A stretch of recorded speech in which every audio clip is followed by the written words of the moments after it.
Welcome to the Completely Unnecessary Podcast for Tuesday. Is this officially the last day of summer? September 22nd? Yeah, it is, isn't it? Or 2020. is it the first day of fall? I can never remember if it's the 21st or the 22nd. Well, it technically changes every year. Nah, I'm Pat Contry. That's Ian Ferguson. it's me.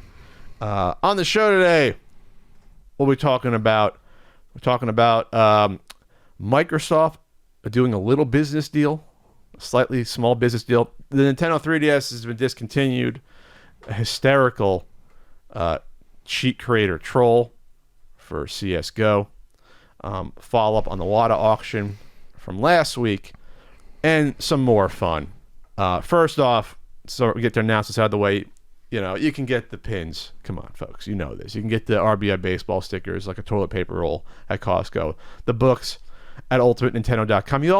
You can also join us on YouTube. There's a join button next to subscribe. You get some little perks. You get the Pixel Pat badge. You get What about that not for resale Blu-ray? Oh, okay. Forgot about not for resale. Not Ian. letting you forget it's a damn thing. It's a Blu-ray, but it's also now available. That is for sale. It is for sale. It's not for resale, but it is for sale on iTunes, also on the Microsoft Store, Google Play Store. So you get your Xbox Series S or X, you're gonna be able to find it on the Microsoft Store. I think I left one out, but we're trying to get it on the Sony Store as well. We'll see how that goes. So you PS5 folks won't be left out in the lurch. You won't be in the lurch. Whoa, there baby. as well. And then Console Wars by my pal Blake is premiering on CBS All Access tomorrow, the 23rd. We'll have a review of it next week. It's review embargoed until literally midnight tonight, so we cannot have it on this podcast. But I'm sure it's going to be fun. And also, I thought about this for years. I'm finally going to start using my personal Twitter account, which is twitter.com/PatContry. What a surprise. So, I'll keep the NES Punk one more, the podcast, businessy stuff. The cold capitalistic Twitter account with some. I'll still retweet Bodega Cats. That deserves it. That crosses all boundaries of socioeconomics. But I'll do more personal stuff on twitter.com/PatContry. So follow me on there. Ian just has a personal account and doesn't do business at all. So he doesn't need a second one. I do plenty of business through my personal account. Oh, you probably should have. You do the business. Probably should have separated them at some point. But now it's too late. It's too late, baby. It's too late. No going back. And I'm super groggy today. I'm very tired as well. But I'm like, no, not tired. I'm groggy. I feel like I'm a quarter second behind reality. I feel like I'm semi-drunk. And I don't know why. I have a theory. I didn't take a CBD last night. I haven't been using them as much lately. I've been falling asleep more easily. I'm not sure why, if it's less overall anxiety or something shifted with the seasons. I don't know. You ever play Monkey Island? No.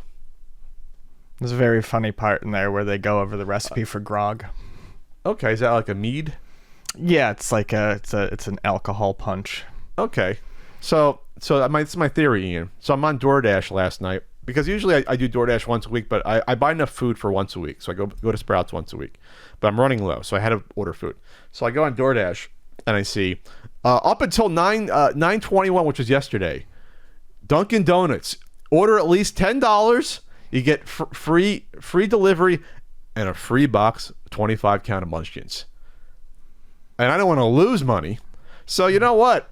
I ordered a couple breakfast sandwiches, actually 3 at Dunkin Donuts, and I love the Dunkin Donuts breakfast sandwich. It's like the comfort food. Well, there's no traveling this year, but you don't understand when you get off the plane and you're hungry and you see the warm Dunkin Donuts right there sitting waiting for you in the airport. Specifically, the egg and cheese is just egg and cheese. That is my jam. I don't know what it is about that sandwich. On a croissant or bagel? How do you do it? The croissant, I think. It's like, let's just throw tons of butter in your system, but it's delicious. It's fucking delicious. Our friend Antoinette turned me on to that the one year because she always takes good care of us when we're at conventions. She brought us breakfast the one day, and I hadn't eaten I had it, and it was just ever since I had it there, it's like my favorite breakfast sandwich. Dunkin' just does it. They do it fine. They do it right. They mass produce them, but they're good. It doesn't taste like mass produced somehow, like an Egg McMuffin does. Egg McMuffin is like plastic eggs. It still tastes like a real fried egg with Dunkin' Donuts, and they do the 2 for $4. My mouth's starting to water. So my thing would always be, all right, I'm fucking exhausted, especially if I go from like San Diego to Syracuse. Forget it. That's like an overnight flight. I've been traveling for literally 9 or 10 hours. I'm out of it. But you know what? It's 5 a.m. I'm gonna buy a couple of Dunkin Donuts, 2 for $4, and eat it on the way there if they allow me in the Uber. If not, I'll get to the hotel room and chow down and then fucking power nap before I go set up. So anyway, I ordered the sandwiches and got my free 25 donuts, and then I had 2 of the breakfast sandwiches. I didn't eat the bigger one. I saved that one. I had a fake sausage one, the whatever they call it now. Beyond. It was a Beyond sausage patty, which it's passable. There's some weird aftertaste, but it's passable. So then I'm thinking that is why I'm groggy. Then I had 5 Munchkins. I have not had Munchkins in forever. They're delicious. I had like one of each flavor, and so that's why I feel like my body's like saying, Pat, that we're not used to this. It's good food, but I'm suffering because of that. I think I'm hungover. I'm food hungover slightly. I think that's what it is. That can happen. That's happened. You have a nice fat Italian sausage sandwich. That sounds good. Fat Italian sausage. You have a nice fat Italian sausage sandwich, like really a real one, and then next day I usually feel like garbage when I wake up. It's only for certain foods. Not like fries and burgers. I usually don't get like that. It's for like certain fats. The next day I'm like, whoa, my body cannot process it that well. You got a bad case of the meats. I don't know if but it was a breakfast sandwich. I mean, there was a couple pieces of bacon. I mean, you can get the meats without the meat sweats. Without meat. Maybe it's the Beyond. I'm not used to the Beyond meat. Got the Beyond sweats. The Beyond sweats. I am kind of sweaty right now. Anyway, so I'm groggy. Always a little dewy. But I can burn that off, Ian, with Jump Rope Challenge, which is unfortunately leaving the Nintendo eShop. That just was a strange segue. Jump Rope Challenge, yes, leaving the eShop. Why do they do this? Why does Nintendo do this? Nintendo, I like you, but they're... Why pull this off the eShop? So the Jump Rope Challenge, we talked about it when they put it out. It was a little... like in March? Yeah, March or April. Early April. Near the beginning of the COVID thing, 10 decades ago, they put out a little simple exercise game that was made by some of the developers in their spare time while they were at home. Basically, you take one Joy-Con in each hand and you use it like the handles of a jump rope, and you can jump up and down. And, if it's been a while since anyone's jumped up and got down, hate it. That'll get your blood going. It'll get you a little sweaty. If you actually are jumping, if you're just constantly jumping. Yeah, I mean, jump rope's very vigorous. Yeah, it gets you very vigorous. Gets the lungs searing with that good burning air. So anyways, until September 30th, it's up. They are taking it down for who knows what reason. Nintendo can't just let the thing be. But they're warning it. Nintendo's warning us at least. I don't give a shit if they're warning us. They can leave the fucking 5 megabyte file online or whatever it is. How many people are using it, Ian, at this point? I mean, why take it off? Why? I know. Why? Why? There's no good reason, and I'm getting angrier the more I'm angry. You're angry that a free I'm angry app that Nintendo gave you for free is going to be taken off. But why? Why are we? All right. Anyways, it's cute. It's even funny. They even say this game was created by a small group of Nintendo developers while working from home in Japan as a simple game to add some quick and fun movements into their daily lives. This is such an un-Nintendo thing. That's why I love it. I loved it when they came out. This is not something Nintendo would have done. And they did it. It's like a one-off little weird thing they slapped together. Like everything Nintendo does is usually like calculated to minutia years in advance. This is like, hey boss, we mocked this together in a week. Put it up. Okay. And they went with it. That's why I love this idea. And I think I download. If not, you got a week to get it. You got a week to get it. God, I can't believe September's already over. We're in fall, Ian. Fall has fallen. Autumn has fallen. Is that an expression?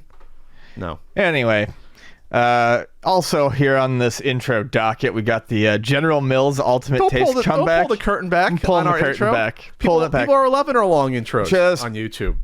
Ripping it wide open. This is dumb. I don't really get this. This is real dumb. So Mac McMuscles brought this to my attention. Lots of companies love to do the retro thing. Love to do the retro thing. We talked about it on here before. Kool-Aid brought back some flavors this summer. Okay. They did I'm pretty sure I talked about Kool-Aid on here. If not, they brought back like the Purple Saurus Rex and the Crocodile Red.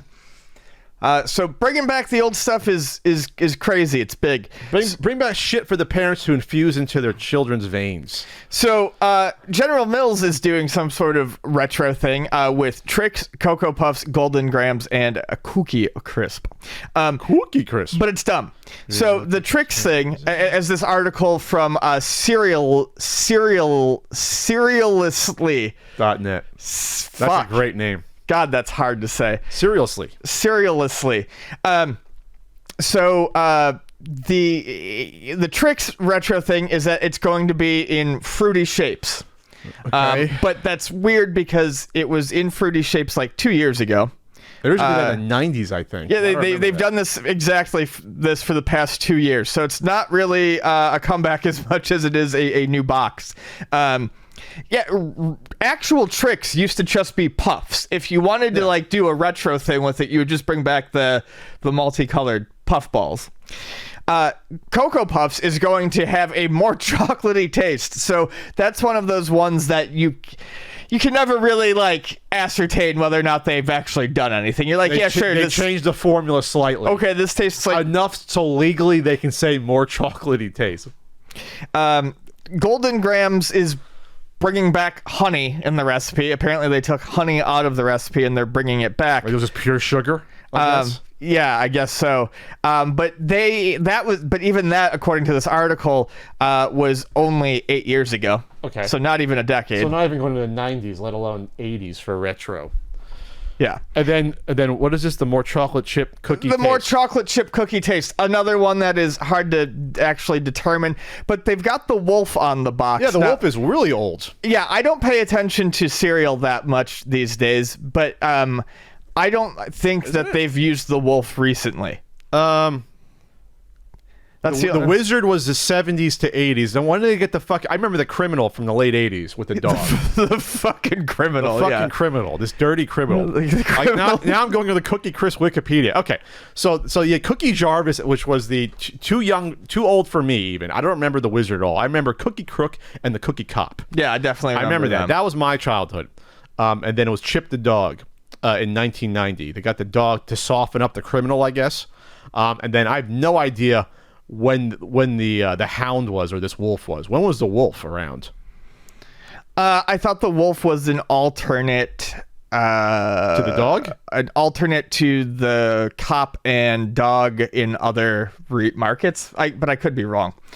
Either way, this is ridiculous and just goes to show that saying something is a throwback is generally a good way to get people to buy things, even if it's not really a throwback to anything in particular. Is this going to work with breakfast cereal, though? I hope there's no 39-year-olds out there going to say, you know what, I'm going to go back out and buy Cookie Crisp because we put the old wolf on it. You know, I don't like. Does this work for foods? It does. It does? It does. I guess you're right. They came out with the limited Crystal Pepsi. I was going to say, it works with drinks particularly. But that's entirely different products you can't get anymore. You can still get this shit on the store shelves, can't you? Yes. So I don't get it. Yeah, that's what I looked at first. I was like, oh, this will be neat. What cereals are they bringing back? And I'm like, I can have all of these right now. I'll just say, fuck the big grains industry for having us eat this shit, children.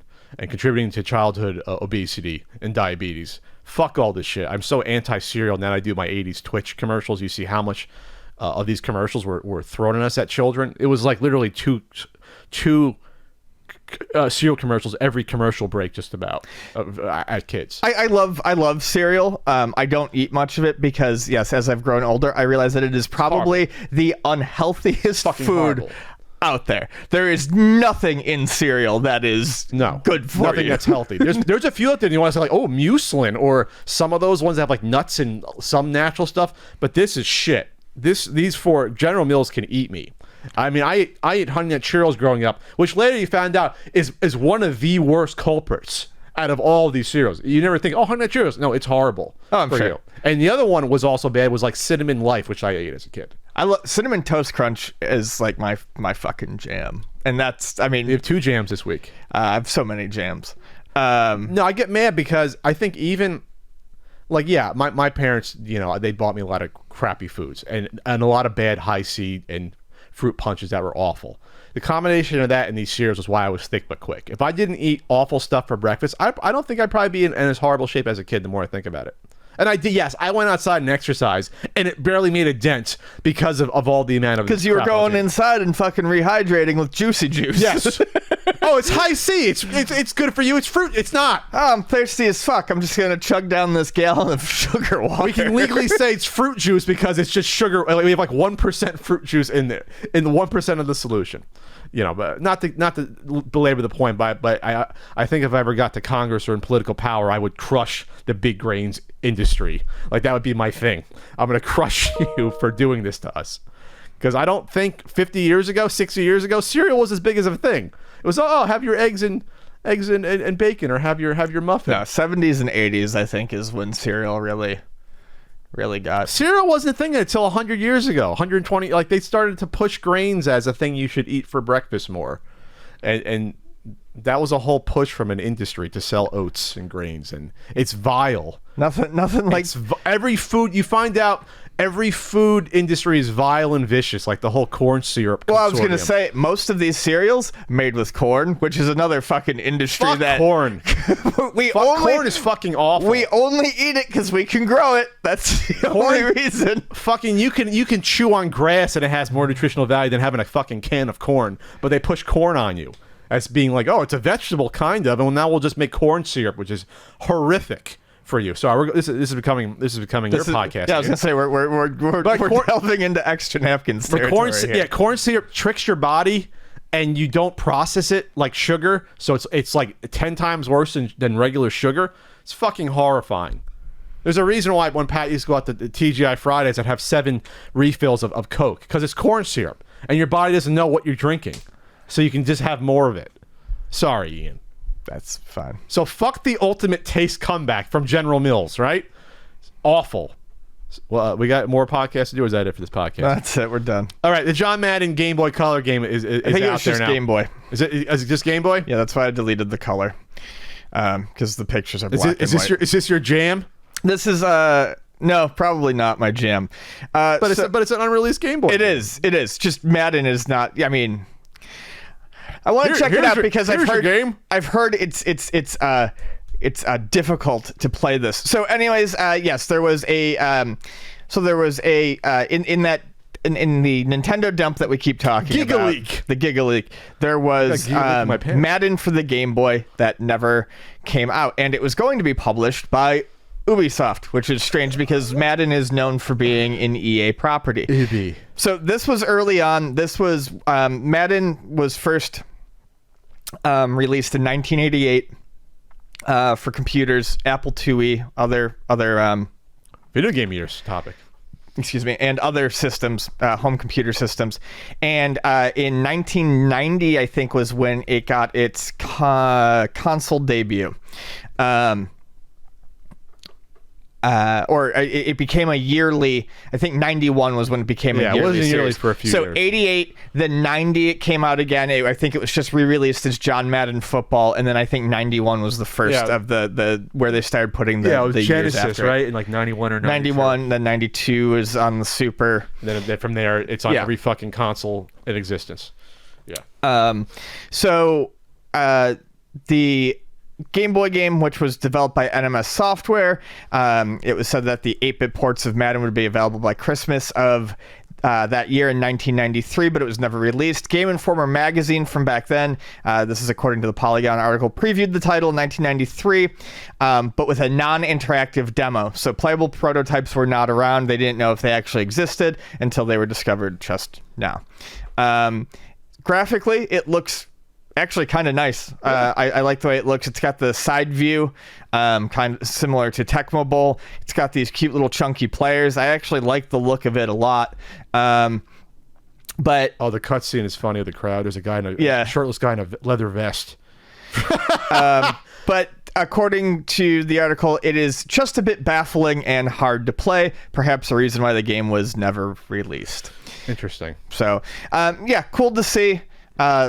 we talked about more of this last episode. Lots of neat things discovered for the Game Boy. Lots of basically complete Game Boy games that were unreleased or translations that did not come out in the US were discovered because of that Giga leak. This is the golden age of game preservation. It's exciting times. That's like past couple years. This is great. Game Boy stuff is like Christmas to me. So that was cool. All right. So Arcade 1-Up is doing a pre-order of their Golden Axe cab that we mentioned back in. Remember January? What a different world it was back in January. Mm-hmm. At your CES, the Golden Axe cabinet, which is going to be shipping by mid-October. It's a U.S. online exclusive. It's going to have Golden Axe, Revenge of Death Adder, which is a big deal to get that going. Shinobi, Alter Beast, and my favorite game from Casino Pier, Wrestle War. They actually had a Wrestle War cabinet at Casino Pier in Seaside. Really? I think I've never seen a Wrestle War cabinet more than maybe twice or three times in my life. I can't imagine that being a big game back in like the mid-'80s for an arcade. Even though they ripped off real wrestlers in that game. It's a fantastic game. Wrestle War. I'm not sure that I know that one. That's the big-ass wrestlers. They're big. It's the overhead view. You never played Wrestle War? I mean, I'm aware of the game. I don't think I've ever played. Yeah, a console release anywhere. Yeah, I don't think it did. I mean, it wasn't on the Genesis. I would own it. I don't think. Yeah, it's just a fun game. One guy looks like Hogan. There's like guys that look like... oh, yeah. Yeah, okay, I remember this. Yeah, great. The big chunky boys. What was that, System 16 game or 32? I forget. Was it 89 in the arcade? I thought it was later. Oh, it was on the Mega Drive. Didn't it come out here? Why didn't it come out here? Oh, it's a Kaneko Man game. Oh, probably. Yeah, it's probably didn't come out here because yes. So they're all based on real wrestlers. Bruiser Brody. There's Mr. J, who was based on Jason Voorhees. Road Warrior Hawk. There's a Hulk Hogan lookalike. I remember a Stan Hansen guy and Abdullah the Butcher. So that's why it didn't come out here. But now I want it. Oh, it looked like one of the characters looked like Kaneko Man, but yeah, no, I'm looking at it now. Yeah, there's definitely. Oh yeah, I'm seeing the Stan Hansen character. Oh yeah, so that's why it didn't come out here. Sure, they didn't bother to. It's like a Fire Pro thing. It's like we can't get away with it. Yeah, we can't just change the name. We'll get our asses sued by Hogan. What you gonna do when Hulk Hogan sues you? But there is a Mega Drive version. I said that. Yeah, for sure. It's got a great cover. Oh, the guy's ripped. He's Steroid Johnson on that cover there. So anyway, yeah, if you want to pre-order this, go get it. I think it's one of the nicer looking guys out there that they've done or are doing, and it's 4 players on there. Real quick, big update for the Intellivision Miko. Intellivision announced their manufacturing partner, who's actually going to be making their console and controllers, which was going to come out 2 weeks from now. 3 weeks from now was going to come out. So it's always good to know that your console that was supposed to come out in October, you announced the partner less than a month before for that. Of course, if it, if I was running a company, I would have announced my partner, I don't know, a year out or 8 months out at least. If I was actually planning on having it come out on a certain date, that's what I would have done. But I don't run these companies. I'm just a dumb person on YouTube. So of course, I got to go by people that know better there. But speaking of that, though, it's actually also we're getting to that nice 6-month pre-order mark of time where if you wanted to. Dispute it with your credit card. Most credit cards have that 180-day window. If someone doesn't want to give your money back, I'm just saying that. I'm just throwing it out there because we're now hitting that weird mark where if you want to get your money back and the company doesn't want to do it, you're still within that window, or it's coming to a close right now. That's all. So we'll see where this ends up next year. All right, moving on. Konami's got a good thing going on here. Hey. Don't say that very often. Hey, we're going from, people that know what they're doing. Now Konami knows what they're doing, right? Weird to say that Konami is doing something that I agree with. Konami is releasing Pro Evolution Soccer. PS, Pro Evolution Soccer 21 is coming out this year. And I think honestly, it's funny. I'm saying Konami knows what they're doing, but Konami hasn't really done anything with Pro Evolution Soccer in the past year because Konami doesn't really do anything with video games anymore. They rarely do. They hold IPs. But unlike EA, who does release, like they have released versions of FIFA that literally they charge $60 for it, and right on the front for the Switch it says game is the same as last year, only updated kits and rosters. They literally say that. They literally say that on the cover of the game, so that people don't spend $60 and go, why did I buy the exact same game as last year? Konami is only charging $30 this year for Pro Evolution Soccer 21. That's a start. I mean, lots of people who talk about sports games, sports video games, always wonder, do we need to be paying $60 every year for what is diminishing returns on a lot of these titles? Sure. Or very minor updates that don't really matter. Right. They take something, the EA model is, and to be fair, the 2K model at this point too is take out a couple things, put in a couple new gimmicky things. Next year, we'll take out most of those gimmicky things, or some of them. We'll put in a couple new things. We'll update the rosters, but you're not getting earth-shattering overhauls year to year on these games. Well, unless it's WWE 2K20, and we saw that turned out. Well, yes, which they're going to, yeah. Which is why you're not getting one this year, I don't think. No, you got Battlegrounds instead. Which I guess would have came. Yeah, it usually comes out by early October. Yeah. So, yeah, I mean, not a whole lot more to say, but Konami is doing what we've all always talked about or said. If you're not going to give us a full update, don't charge us full price. Also tonight, an update. Wrong one. I was trying to do the short one. Well, I can hit the button and stop it, Pat. Anyway. So, yeah. Well, that's interesting, because my business model would have always been, if you don't want to buy the new one, we'll still DLC the roster update or whatever, or minor updates in the past year's one as well. So they're not offering that at all. It's just always give you $30 for the new game. We're not going to do a roster patch. No, and they never do. I mean, I don't expect that necessarily. I mean, if they're working on it, they're going to want some sort of money in return. And then you put out the physical version of the new one too. Yeah, it makes sense. Just ignore the last one. I wonder. Now I'm thinking about W2K20. Are they doing free roster updates this year in lieu of the new game, or no? I don't think they're doing anything. They're not doing, because the roster has changed significantly the past 6 months. Those rosters are always out of date before they even land. I mean, but they usually do free people, don't they? No, they don't. They're not free. Okay, they're absolutely not free. You pay $100 for your ultimate deluxe shiny edition of WWE 2K blah blah blah, and they release characters throughout. Well, the I mean, year. like the big guy, literally and figuratively, is Keith Lee now in WE. I haven't watched WE in forever, so like I would figure like that would be someone who, I'm sure he was in the game before, but like they'd have to like tweak the character a bit, because that the guy's like one of the top wrestlers in the company. Never even heard of him. Wow, you're out of it. You're out. You said I'm out. I'm tapped out of wrestling as well. I have very, very seriously just been out of it. I'm tapped out of wrestling as well. I'm like tapped out of entertainment. Everything's like the fourth wall has been destroyed this year, in a lot of ways, for entertainment out there. Speaking of entertainment, brain fart bubble. Mario's gonna slap you. Yeah, he's gonna find his keys and hit you with them. Yeah, with his fists. Knock me out. Like one of those self-defense tapes from the 90s. Yeah, and 80s.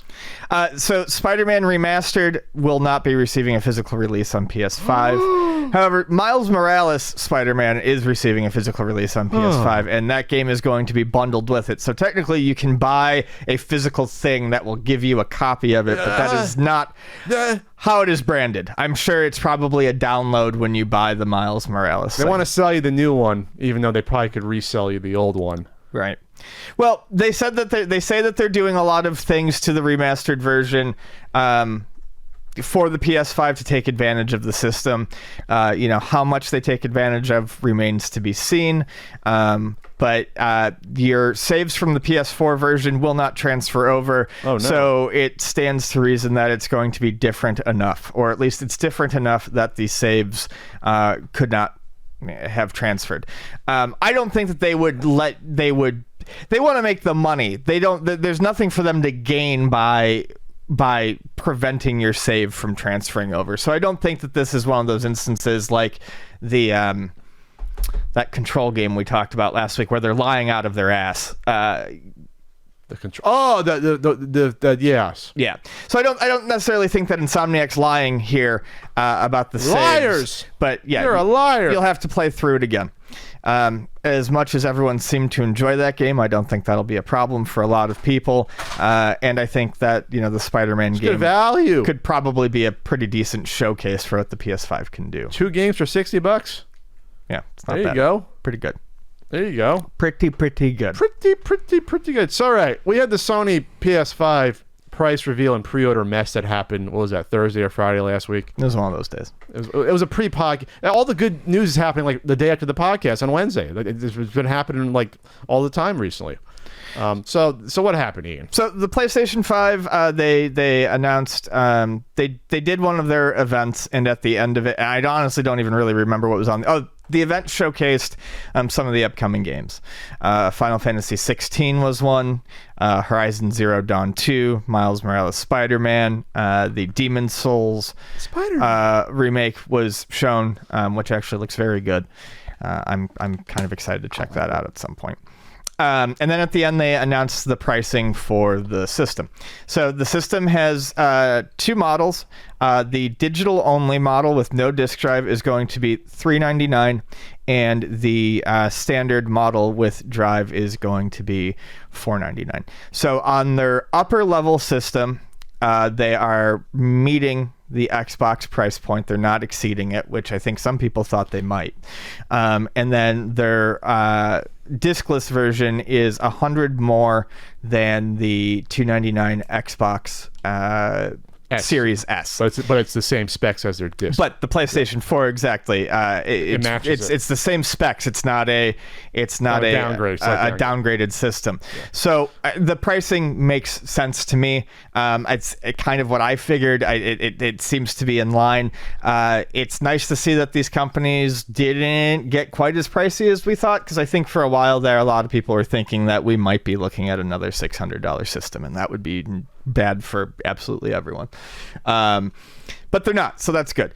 However, they fucked up their pre-orders. They said in previous events, they said, I can't remember the guy's name, but he actually came out and said, Phil Spencer? I don't think it was Phil Spencer. Oh, okay. It might have been. Mr. Xbox. Mr. Sony. No, I'm talking. Yeah, Mr. Sony said that don't worry, we're going to give you plenty of heads up before pre-orders happen. Pre-orders aren't going to be a shit show. We're gonna let you know. We're going to give you some time, and they absolutely did not give anyone. They time. just dropped it. They just dropped it, and I remember seeing the first thing was that pre-orders were going to be live the following day. I think that was what people were assuming, and then very quickly everyone realized that no, you could pre-order from a number of places right then. Like and immediately there. after the reveal. It was already up on like Walmart and everywhere else. So it became a shit show. The PS5 is going to be a very popular system. Lots of people want it. I was watching lots of people scramble to get it online. I'm not in a hurry. I will get it probably. I will end up with a PlayStation 5, but it will probably not be until next year at some point. The backwards compatibility with PS4 games and the fact that I have a ton of PS4 games, mostly digital, means that it's very easy for them to keep me in their ecosystem. But I'm not in a rush. Of the announced games, Horizon Zero Dawn 2, if I even finish the first one, and I like the first one, I can play that on the PS4. That's going to be a dual system release. That's another thing that kind of pissed people off, but I don't think it's the dual system release. I don't think it's that bad of a deal, bad of a thing. I mean, people who can't buy the PS5 will still get to play some of the bigger games this holiday season. It just won't be a PS5 version. It just won't be a PS5 version. But yeah, Miles Morales was, and this is the thing. There are people, Sony's done a good job of hiding it. Even all the way back when they announced Miles Morales, it was already known that it was going to be a PS4 game, but you don't see a lot of people talking about that. They try to just... In fact, I've told a lot of people on Twitter who I figured would actually be more in the know about modern games than I would. They were like, well, the only reason I want this PS5 is for the Miles Morales game. I'm like, you don't need it. You don't need the PS5 to play that. Yeah, you don't need to spend $500 to get one game. Yeah, so the Miles Morales Spider-Man Spider-Man game and the Horizon Zero Dawn 2 are the two games that I both know of off the top of my head that are going to be released between systems. And I think there's even one more, but I'm not sure what it is. Well, we can expect the cross thing for a good year, probably, you think?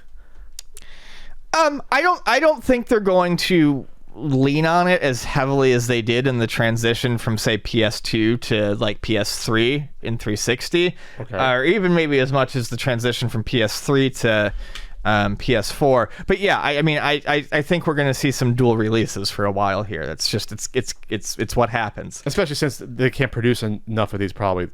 Anyway, I think they cut back their estimated amount by 4 million or something that they could probably produce. That's what I saw. Yeah. So, anyways, these pre-orders go out, they sell out. Then people find out that some of their pre-orders apparently are. I think Amazon said, "Hey, we may not be able to get all of these pre-orders to everyone in time for the holidays." Then Sony comes out and said, Sony came out on September 19th and acknowledged the problem.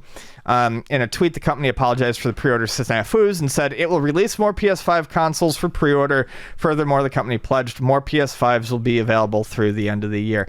So Sony knows they've got a winner on their hands, at least right now, or that it's going to be popular. They're going to try to get, like all of these companies, they want to sell these things. They're going to try to get as many out there as they can. But they dropped the ball. They with the retailers. Yeah. You heard that GameStop wasn't aware. Some of the stores themselves weren't aware that this was happening. So I heard that stores weren't aware. They dropped the ball with retailers. One rumor, and it's just rumor that I heard, was that I think it was Walmart, and Walmart has done this in the past before, screwed things up with pre-orders. I think Walmart was just like, okay, they announced it, let's flip that switch on, and I think that what I had heard was that had sent everyone else scrambling. So Best Buy's like, we got to do it. Well, we got to do it. And then GameStop's like, what the fuck? What's going on? Okay, well, we got to do this. And I think that's kind of what happened. I think well, you're going to sell out anyway. It's not like if you wait a day or two, you're not going to sell your product. I mean, they've all sold out everywhere, right? I mean, where can I get this from now? Can I get it direct from Sony, or I can't anymore? I don't think so. That's the other weird thing. They had you sign up for this on this mailing list. Somebody was like, sign up. Registration's closed. Yeah, to be the first person to know that you can get a PS5. And it didn't matter. So Sony dropped the ball. Even though there's tons of interest, they dropped the ball with this. I'm trying to think of a world where you would do your announcement video, then, oh, by the way, we have pre-orders happening right now, and force people to. Not everyone is always online or in the know that wants these products that can just go order it. There's no, because you can doesn't mean like Johnny Sixpack working on a construction site or whatever is able to. No, he has no idea this stuff is happening. So those technologically minded, keep in mind, not a lot of people are on social media constantly or at all that they know about this stuff. So this is a bad move. You can piss off a consumer base, absolutely can. Wait a week or two. Or build it up. Like I said, there's no rush. But as we get to the next topic, maybe there was a rush, as we'll find out. So yeah, it's annoying. There's no reason this needed to be a analog pre-order situation. This is not the PlayStation 5 is not a niche item. It didn't need to be as chaotic as it was. Yeah, but well, how many people have the PS4 right now? How many PS4s have sold? Shitload. I'm trying to think what percentage of that user base would want to get the PS5 right away. And if we know they're going to probably produce around several million of these for the holiday season, or try to, I'm guessing they're going to sell out most of those. But they're going to hold back ones for retail, obviously, for the holidays, because the retailers would be pissed if they didn't. So, but they dropped the ball. They absolutely dropped the ball here.